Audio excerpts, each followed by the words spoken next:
দিনাজপুরের বীরগঞ্জে অবৈধ সার মজুদের বিরুদ্ধে ভ্রাম্যমাণ আদালতের বড় অভিযান। 2 দফায় জব্দ করা হয়েছে 2340 বস্তা সার।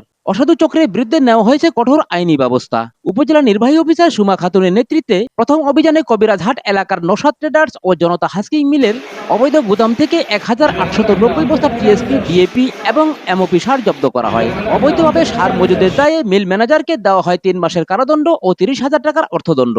এর আগে সহকারী কমিশনার ভূমি দীপঙ্কর বর্মনের নেতৃত্বে অপর এক অভিযানে কৃষি বীজ ঘরের গোডাউন থেকে 450 বস্তা এমওপি সার জব্দ সহ এর ম্যানেজারকে 1 মাসের কারাদণ্ড ও 30,000 টাকা জরিমানা করা হয়। উপজেলা প্রশাসন জানিয়েছেন, কৃষকের সার নিয়ে কোনো কৃত্রিম সংকট তৈরি করতে দেওয়া হবে না।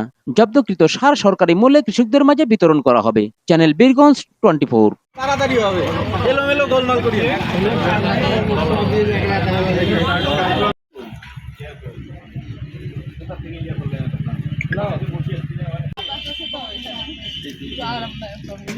চালু করি।